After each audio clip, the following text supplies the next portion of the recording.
Hello, my name is JACEK and this is my colleague Jarosław Grabowski. We are here from Allegro Corporation, which is designing e-commerce software. First of all, before we start, we have to ask ourselves what actually are those terms connected to big data.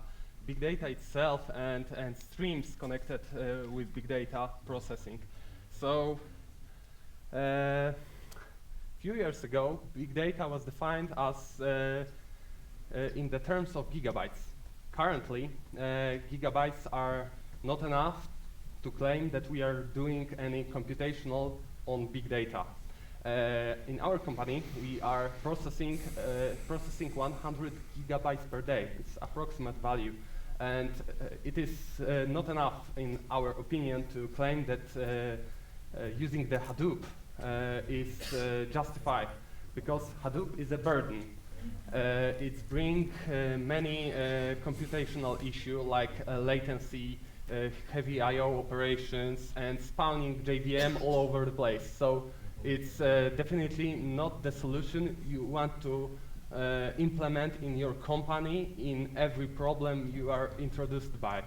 And if you are going to use Hadoop, there is a slight chance that in your company there is also introduced some other classical approaches like Exadata in our company.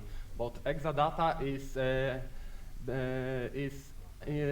is processing only 2 months of data, 2 months of this 100 gigabyte batches. So it's not enough, because we introduced Hadoop because we are doing the processing of year-to-year analysis. So the Hadoop was our savior in that challenge, because Hadoop is scaling well only if you are using it properly. So using the jobs, designing the jobs in the context of huge time windows, and that's it. That's why we use Hadoop. This was our first lesson from using Hadoop. Not use it if you can run away from it, because it's a huge heavy cannon for processing. And it's a huge processing burden. Okay. We are both developers, and we work with Hadoop on a daily basis. And we're here to talk to you guys about some pitfalls, some lessons that we've learned, some good practices that we think might be useful for someone who wants to start working with Hadoop. So we thought that the best way to talk about these experiences is to put them alongside data lifecycle stages. So at first, we'll be talking about data ingestion, then data storage with monitoring and discovery, and finally, data processing. Okay, so let's move to data ingestion. And first thing that we would like you guys to avoid, a first pitfall, is streaming data directly to Hadoop distributed file system. Well, a catastrophe can happen if your stream gets out of hand. We experienced name node. It was mentioned already. It is a master in master-slave architecture of HDFS. Name node entering safe mode, which is a maintenance mode in which is unresponsive, so it doesn't accept writes. Also, some random name node downtimes, and also not random but scheduled downtimes, maintenance downtimes, and network problems that cause write timeouts. So all of those problems caused files that were under-replicated, that the files that remain in open for write state, and in the worst case scenario, it caused data loss.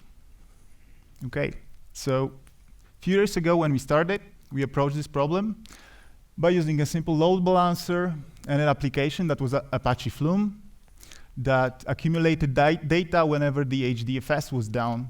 And there was a retry policy in Apache Flume to push the data out when the HDFS was up and running again. So this approach didn't work for us. The retry facility and the network timeouts and then the name node breakdowns cause duplicates in data, and also the storage within application killed the performance of the application. So due to restrictive time, response time requirements, it was not acceptable. So we reconfigured this application to use a highly available storage that we have to keep available. This is a fallback storage to which writes are redirected whenever HDFS is down. So this approach solved the application performance problem, but we still had to deal with duplicates, and also we still had to deal with streaming to HDFS. So it is a better approach. We advise you to, when you want to ingest data to HDFS, to transform a constant stream, for example, HTTP requests, to HDFS, to data storage in HDFS, we advise you to use a proxy storage.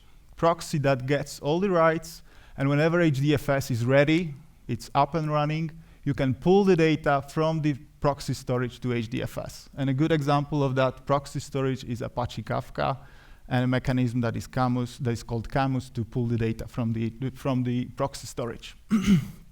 Okay, so another pitfall that we would like you to avoid when it comes to data ingestion is lack of monitoring of your data streams. This is the example of average size of a single element in one of data streams that we manage. And in last 18 months, it almost tripled in size. And your data streams will change too. Not only the size of a single element will change, but also number of elements in data streams will change. Also, the distribution of that elements in data stream will change. So all of those changes influence your data ingestion system. Most likely, the probability of data loss will increase, and also the performance of your data ingestion system will decrease.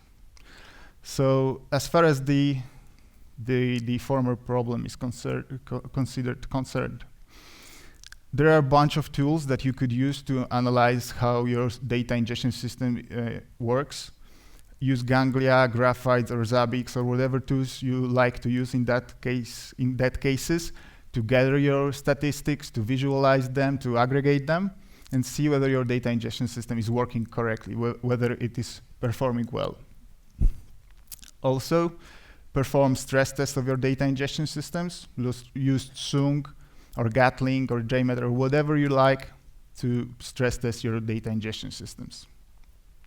And as far as the first problem is concerned, there are no silver bullet there. You have to do something on your own. There are no ready tools.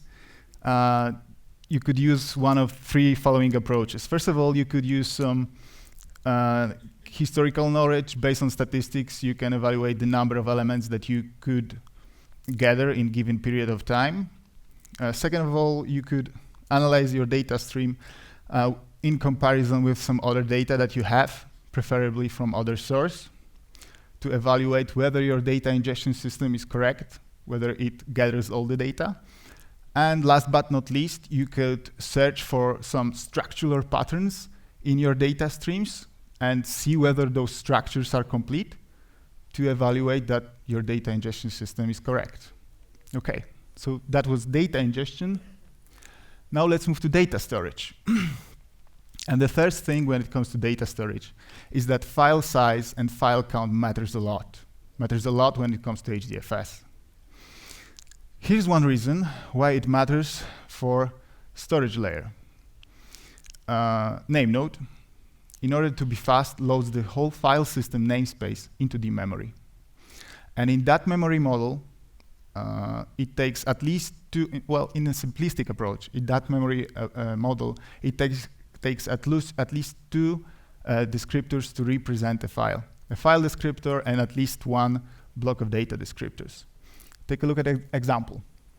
We have here three very small unmerged files that are represented with 6 descriptors. If you merge those files, you get the resulting file, and it takes only 4 descriptors to represent that file, at most 4 descriptors, in a name node memory model. So that is why it is more efficient to merge your files into bigger ones.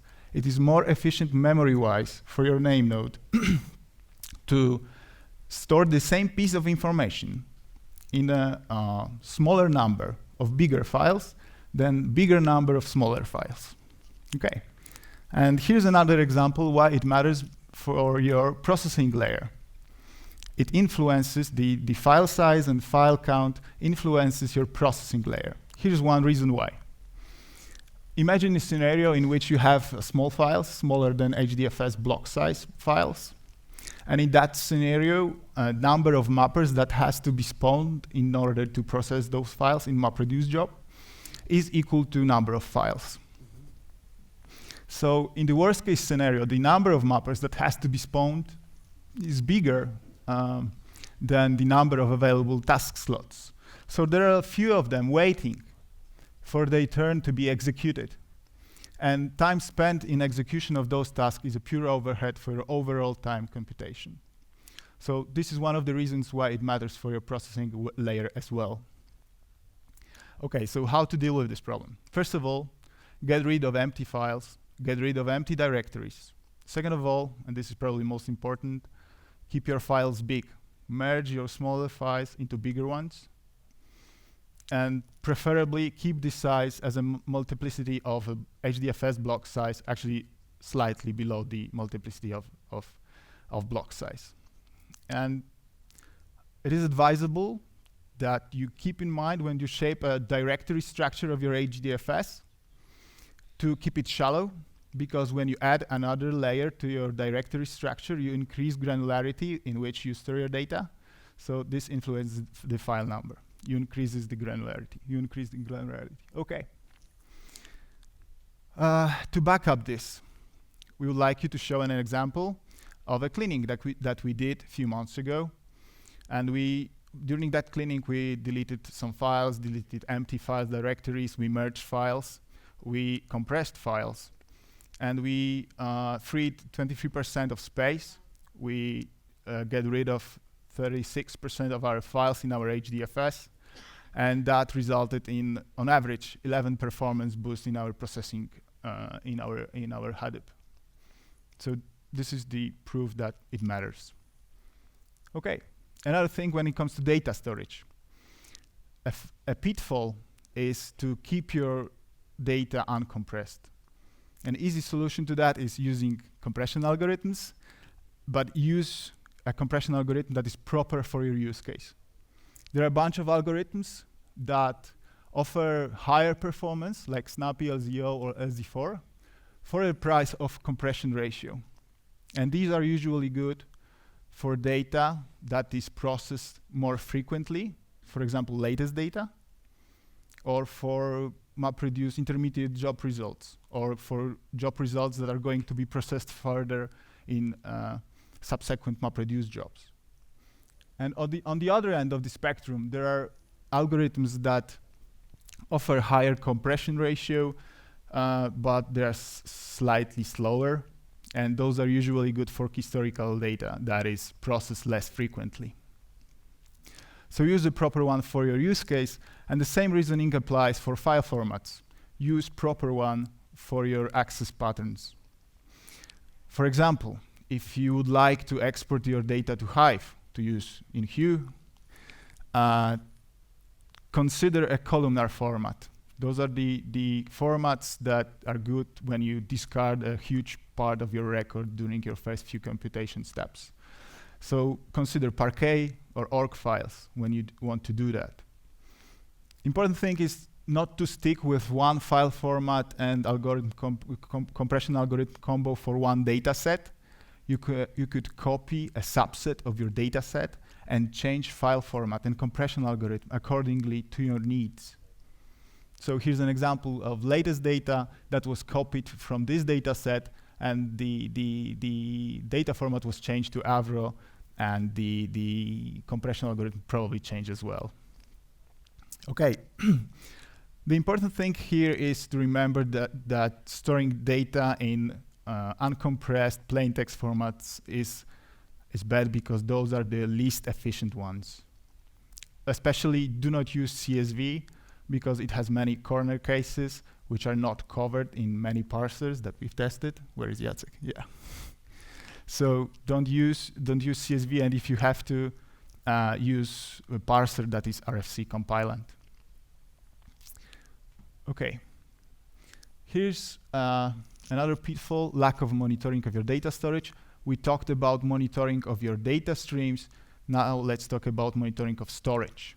So here's an example of a data set that we managed that in last 1 year gained 14 fields in its schema. And this is not the only thing that will change in your HDFS. Also, the file count will change, file size will change, content of the files will change because of the data is incoming in constant manner, and the characteristic of incoming data changes. So the resulting files in HDFS changes, okay? So how to deal with this problem? Probably you should use MapReduce to evaluate characteristics of your data, or you could analyze MapReduce job logs, especially counters, to evaluate your data characteristics. And I think that's it. JACEK? Hola chicos again. Despite of the technical issue with streams and the shape of those streams, we should be giving some organizational effort about serving the data, because in many organizations there are some casual streams, the transactional streams, for example, mobile event streams, and so on. And those streams might be obtained by different teams, and HDFS is going to be messy because each of these streams has another SLA, another information, another set of fields. So our lesson was that we have to digest the data, describe them on some kind of wiki pages in our company, and provide other team by this data, whether it was available in Kafka or it was a plain HDFS file. It has to be described well to allow other people to use them, because if we don't use that approach, we'll be diving in such kind of mess. It's it's not good approach for any company at all. And if you know your data, know where it is actually on HDFS, you have to clean it up. If you are team responsible for such stream you are providing to other teams, you have to check out whether you have cleaned that stream out of bots, which are very casual thing in the context of digesting some kind of public events, because we are, for example, gathering traffic data, which is polluted by bots of Google and other companies, which is scanning the internet. So this is a first thing, and moreover, we have to clean it up from development events generated by development department, because if people are going to develop some mechanism to compute, to gather data and further to compute them, they will for sure test it on the production. It's not a good pattern, but it always a good thing to check it out whether your events are not gathered from IP pool of your own company, because it will skew your statistics. There might be, of course, occurrence of duplicates and shattered data, especially if you are getting some malfunction of connection between each component my colleagues said earlier.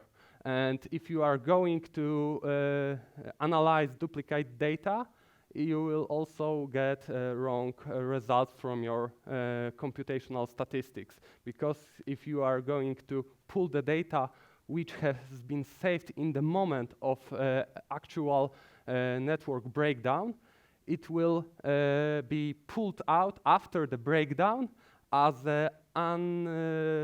unwritten data to your original set of data. So it's the case of duplicates. Moreover, there are hackers all over the place in internet, so beware of Chinese botnets if you are going to analyze real data from real application available in internet, which are the object of the DDoS attack, for example. So you have to check it out whether such case is it is not your case. And after that, you have to know your data. What is the content of your data? A great tool is Hue, as my colleague said earlier and my predecessor described. It's a great tool, allow you to spawn the Hive queries, but there is some limitation about it because Hive in that simple query, if you had enough partitions of your data, and partitions are batch of your data, with that simple query, you are asking for all those batches, and it might break down your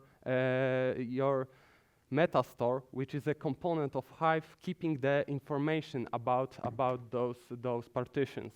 So be aware that those tools have to be used wisely with some kind of extra condition to narrow your result, because it may fail your approach of getting the data, the content of your data. And there is a very horrible syntax of listing the HDFS itself. It's spanning the JVM, so it's very slow, and the syntax is bloated. And there is one solution to use another tool, which is command line tool, designed by Spotify. It's Snakebite. It is keeping the connection to HDFS. So from command line, you can retrieve your data instantly, or at least list your catalogs, which is sometimes necessary because if the stream of your data is not described well, you have to know what is the window of the data, in what window those data are available. And I couldn't resist myself. It's a reduce phase of MapReduce framework. It's a basic building block of your analysis. So the syntax is also horrible, as a command line tool is horrible, because it's showing the technical difficulties and incorporating in it business logic. So it's not very useful in production to write the MapReduce itself, but it's starting point for almost every team who is using Hadoop. And moreover, despite of that Paco said that MapReduce is a functional approach. In that specific implementation, you have to check out the values variable, which is iterator over the collection of transfer table. And this iterator is using mutable state of each value. So keep in mind that reduce as a phase is a part of functional approach, but that specific implementation is far from that, because it's mutating your state. So if you want to keep something while you're iterating over it, you have to clone it. So be aware. It's our lesson not to use pure MapReduce approach, because it's bloated and it might spawn you many different results which you are not expecting to get. Our answer to that is to use one of those technologies listed here. Pig is great, but you have to keep remember that if you are pushing away your computations from the bare bone MapReduce framework, you should remember that each of these technologies has its own pattern of working. For example, Pig is spanning the dynamic plan of the execution. So you have to remember that you should, to tune it up, you should to describe the query before you are going with it into the production environment to make it more efficient. Same is with cascading. Some of operators are spanning many MapReduce phases, and it might be difficult to tune it up. It's great to have Spark on board also, but you have to remember that it's memory-based solution, so it might be wise to make some checkpointing while you are computing your streams and to have the solution of recomputing in it with in other manner. For example, if you are using Spark, you have to think about using HDFS as a fallback solution of your computing, because it might not be fitting well in the memory. And last but not least, performance is very important. In our use case, we have big cluster used by many teams, and measuring the simple MapReduce job is not enough in the case of our performance measurement policy, because other teams are heavily influencing our computing speed, our computing efficiency. So keep in mind that if it is your case that you are sharing the cluster with other teams, measure only the whole flow of your jobs, not the single one. Because if you are going to check out only your single job, you might fail on the production environment. It might turn your application messy and not getting you result in precise moment you are declaring. So keep in mind that it is good to monitor the living application, not single MapReduce. And after a few moments, I have to return to my first slide, which is why we are using Hadoop. We are using Hadoop because we can calculate huge windows of data. And to allow that, we have to provide some schema on the data. As my colleague said, use Parquet or Avro to keep the schema close to your actual data, and make it versioned to allow them to be adapt to your current algorithms. Your algorithms are constantly changing. So if you do not introduce some kind of adapters policy to your old data, you can easily delete your data, delete your historical data, because they are useless in your current situation. So keep in mind that your algorithms should be adapted to work with historical data and current data in same flow. You don't want that situation when you are keeping the algorithm for old data, for example. It is anti-pattern in our opinion.